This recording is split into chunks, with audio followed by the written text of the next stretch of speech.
Welcome students, BCom part third. मैं doctor Sanjay Bhalla, department of ABST, government college Bundi. अपन ने एक नया चैप्टर चालू किया था पिछले लेक्चर में, वैल्यूएशन ऑफ गुडविल।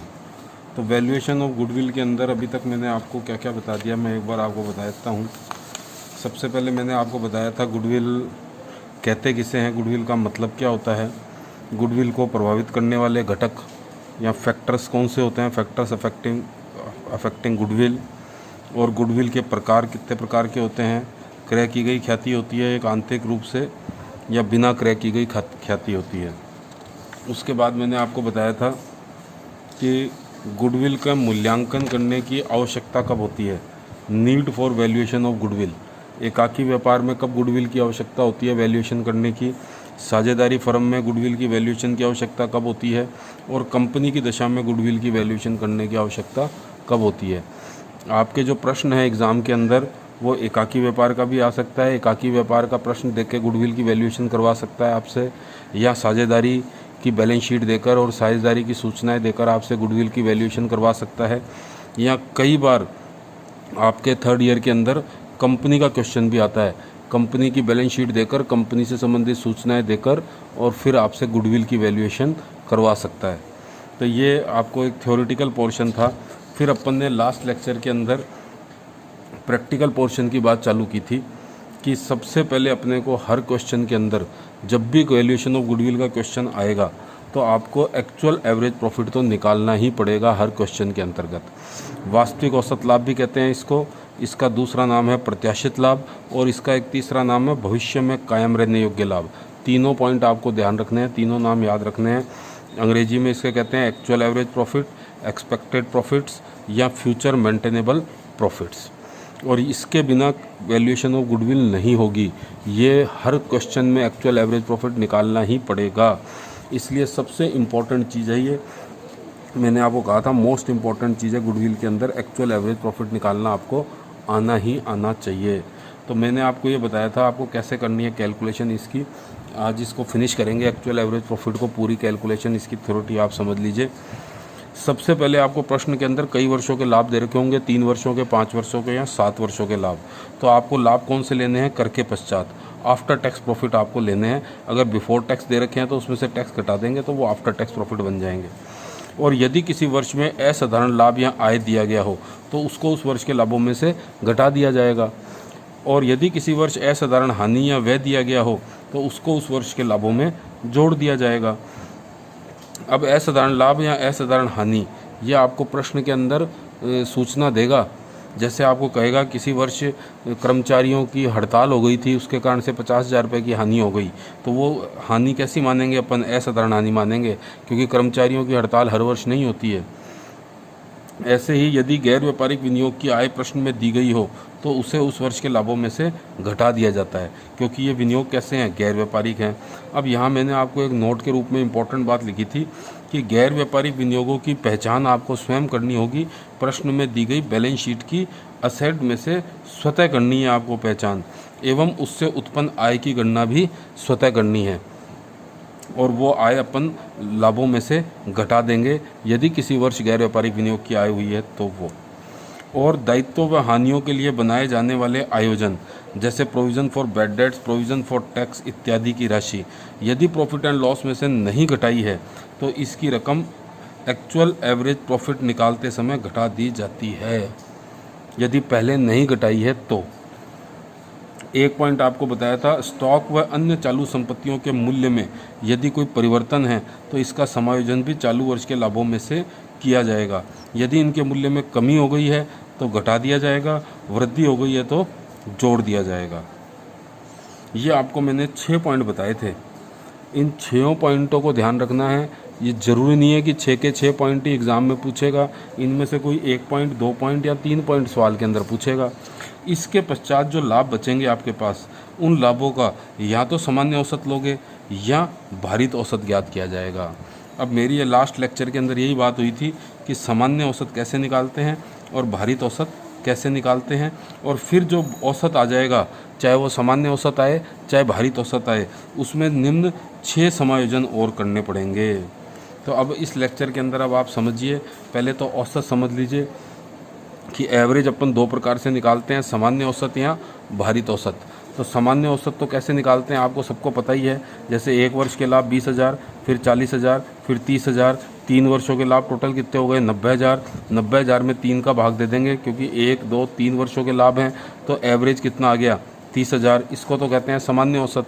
भारित औसत जब भी निकालना होगा तो भारित औसत के अंदर देखिए पहले वेट देते हैं 20,000, 40,000, 30,000 और इनको वेट देंगे 1, 2, 3 और वेट का टोटल कर लेंगे। वेट का टोटल कितना आ गया 6। अब वेट की और इन प्रॉफिट की आपस में गुणा कर देंगे। 20,000 को 1 से गुणा करा 20,000, 40,000 को 2 से गुणा करा 80,000, 30,000 को 3 से गुणा करा 90,000।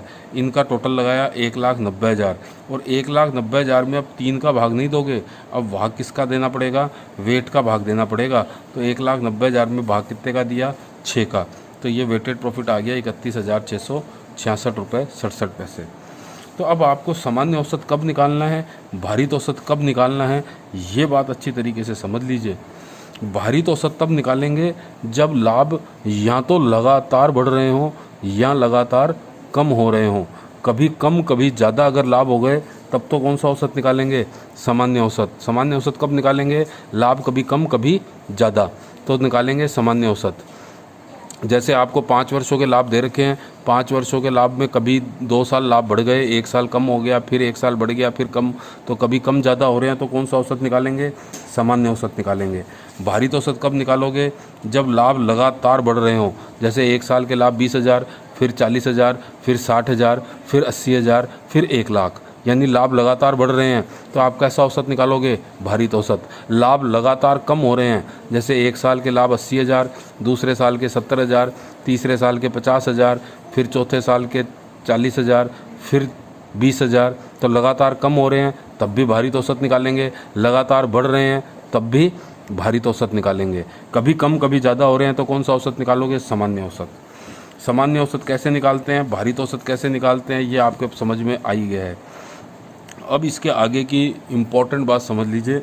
वास्तविक औसत लाभों को ज्ञात करने के लिए, क्योंकि अपना मेन टारगेट क्या है, एक्चुअल एवरेज प्रॉफिट निकालना है, तो वास्तविक औसत लाभों को ज्ञात करने के लिए औसत लाभों में, औसत लाभ का मतलब सामान्य औसत भी हो सकता है या भारित औसत भी हो सकता है, औसत लाभों में निम्न 6 समायोजन और करने हैं। अब ये 6 समायोजन कैसे करने हैं वो समझ लीजिए। लास्ट पॉइंट है इसका वास्तविक औसत लाभों का। सबसे पहले तो ये सामान्य औसत या भारित औसत निकाल लेंगे। सामान्य औसत या भारित औसत आपने निकाल ही लिया है, दोनों नहीं निकलेगा, या तो सामान्य औसत निकलेगा या भारित औसत निकलेगा। ये आपने सामान्य औसत या भारित औसत निकाल लिया। अब इसमें 6 समायोजन कौन कौन से करने हैं वो समझने हैं आपको। तो सबसे पहले पॉइंट पे समझिए, व्यवसाय के स्वामी का उचित पारिश्रमिक घटा दिया जाता है यदि प्रॉफिट एंड लॉस में से पहले नहीं घटाया गया है। तो देखिए, remuneration, fair remuneration of owner, व्यवसाय के स्वामी का उचित पारिश्रमिक एक खर्चा होता है और उस खर्चे को प्रॉफिट एंड लॉस के डेबिट साइड में दिखाया जाता है, यानी उससे लाभ कम हो जाता है यदि पहले नहीं घटाया है उचित पारिश्रमिक व्यवसाय के स्वामी का। तो अब एक्चुअल एवरेज प्रॉफिट निकालते समय व्यवसाय के स्वामी का उचित पारिश्रमिक प्रश्न में दिया गया होगा, उस प्रश्न में दिया गया होगा पर मंथ, तो आप उसको 12 से मल्टीप्लाई कर लेंगे, 12 से गुणा कर लेंगे। तो क्योंकि लाभ हानि होती है पूरे वर्ष की, तो उचित पारिश्रमिक भी पूरे वर्ष का लिया जाएगा। आपको सवाल में लिख देगा उचित पारिश्रमिक 5,000 रुपये प्रति माह है, तो 5,000 को 12 से गुणा करोगे तो कितना हो जाएगा, 60,000 रुपये।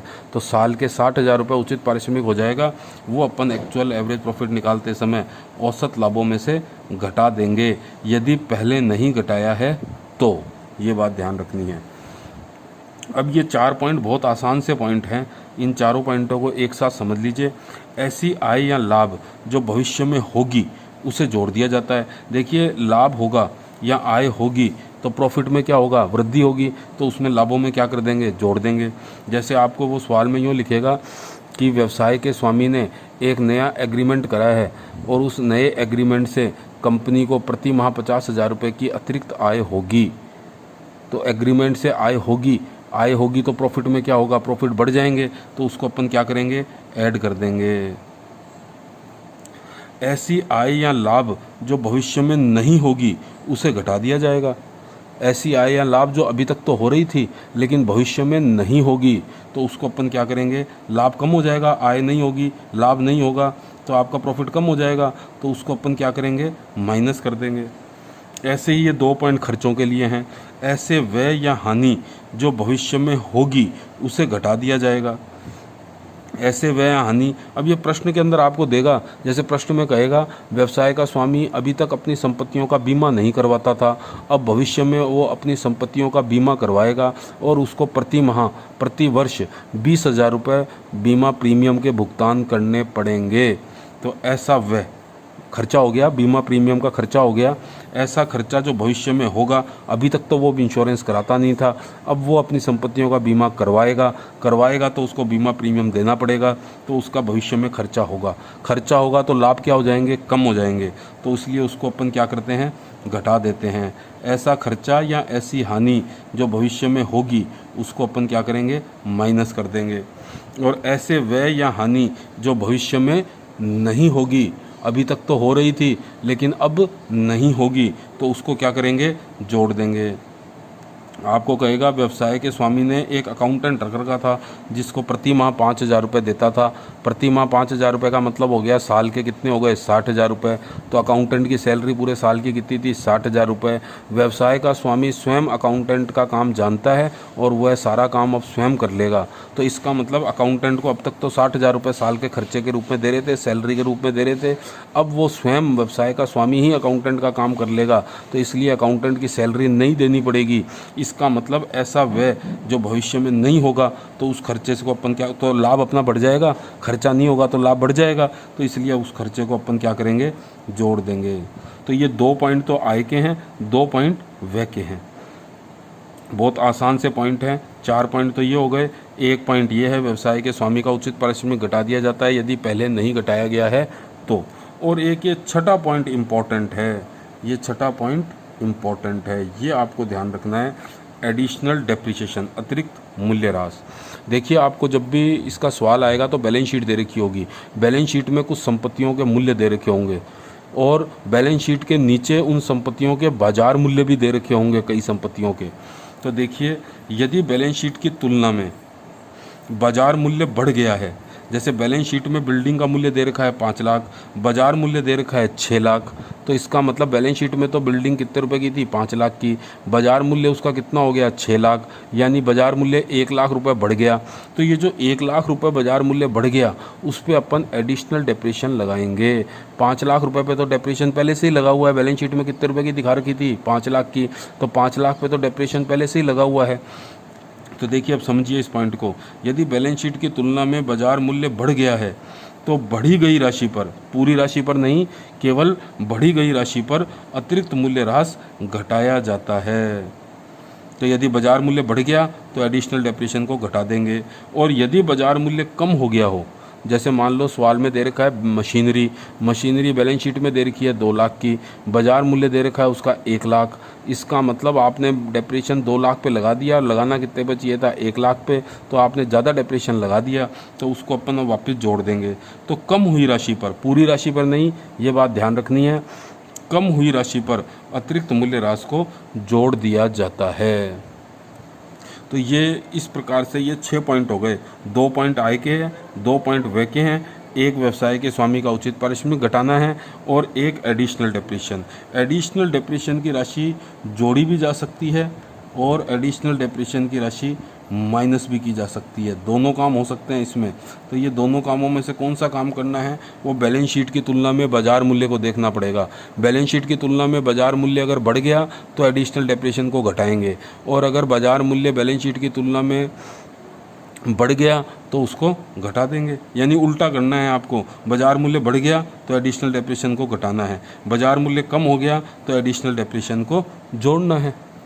तो ये आपको ध्यान रखना है। और उसके बाद जो ये लाभ बचेंगे, इन लाभों को अपन कहते हैं एक्चुअल एवरेज प्रॉफिट। और एक्चुअल एवरेज प्रॉफिट आपको प्रत्येक प्रश्न के अंदर हर हालत में निकालना ही पड़ेगा। अगर एक्चुअल एवरेज प्रॉफिट गलत हो गया तो आपकी कैलकुलेशन सारी की सारी गड़बड़ हो जाएगी। तो इसलिए ये पॉइंट बड़े ध्यान से अब आपको रिवाइज़ करने हैं। आप एक बार रिवाइज़ करिए, मैं PDF के अंदर आपको कुछ क्वेश्चंस भी इसके 1-2 असाइनमेंट के रूप में डाल रहा हूँ। और ये 7 पॉइंट तो ये आपको ध्यान रखने हैं और 6 पॉइंट उसके बाद ये ध्यान रखने हैं। टोटल 13 पॉइंट ध्यान रखने हैं। प्रश्न में एक साथ 13 पॉइंट कभी भी नहीं देगा। प्रश्न में मुश्किल से 5 या 6 पॉइंट देता है, लेकिन आपको याद के समझने पूरे 13 पॉइंट हैं, ध्यान में भी पूरे 13 पॉइंट ही रखने हैं। So thank you very much students. Next lecture के अंदर अपन आगे की बात करेंगे। Thank you very much.